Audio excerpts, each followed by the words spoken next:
ക്രിക്കി മലയാളം 2.0യുടെ ഏറ്റവും പുതിയ വീഡിയോയിലേക്ക് ഏവർക്കും സ്വാഗതം.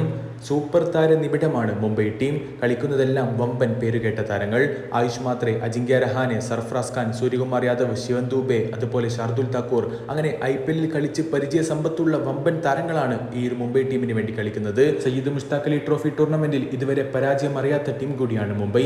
പക്ഷേ മുംബൈയെ കേരളം 15 റൺസിന് പരാജയപ്പെടുത്തുമ്പോൾ ടോപ്പ് സ്കോറായി മാറിയിരിക്കുന്നു ക്യാപ്റ്റൻ സഞ്ജു സാംസൺ. അതേപോലെ സഞ്ജുവിന് കീഴിൽ കേരളം 15 റൺസിന്റെ കിടിലം വിജയം സ്വന്തമാക്കിയത് ഇതുവരെ തോൽവി അറിയാത്ത മുംബൈ ടീമിനെതിരെയാണ്. KM ആസിഫ് ബോൾ കൊണ്ട് തീതുപ്പുന്ന കാഴ്ചയാണ് കേരളത്തിന് വേണ്ടി നമ്മൾ കണ്ടത്. ഒടുവിൽ 178 റൺസ് വിജയലക്ഷ്യം പിന്തുടർന്ന മുംബൈക്ക് 19.4 ഓവറിൽ 163 റൺസിലേക്ക് എത്താൻ മാത്രമാണ് കഴിഞ്ഞതും. നമ്മൾ നേരത്തെ പറഞ്ഞതുപോലെ തന്നെ മുംബൈക്ക് വേണ്ടി ബാറ്റ് ചെയ്യുന്ന ബാറ്റർമാരിൽ ഭൂരിഭാഗം ആളുകളും IPL മറ്റുമായി വെൽ പ്രൂവൺ ആയിട്ടുള്ള ബാറ്റർമാർ തന്നെയാണ്. But still we manage to win by making them all out എന്നുള്ളതാണ് ഏറ്റവും എടുത്തു പറയേണ്ടതും. KM ആസിഫ് 5 വിക്കറ്റുമായി തീതുപ്പിയെന്ന് നമ്മൾ പറഞ്ഞല്ലോ. അതേപോലെ വിഘ്നേഷ് പുത്തൂരിനും 2 വിക്കറ്റുകൾ വീഴ്ത്താൻ സാധിച്ചിട്ടുണ്ട്. മത്സരത്തിൽ ആദ്യം ബാറ്റ് ചെയ്ത കേരളത്തിന് വേണ്ടി ഓപ്പണറായി എത്തിക്കൊണ്ട് 28 പന്തിൽ 8 ഫോറുകളും 1 സിക്സറും സഹിതം സഞ്ജു സാംസൺ ക്യാപ്റ്റൻ 46 റൺസിന്റെ കിടിലൻ സംഭാവനയാണ് നൽകിയത്.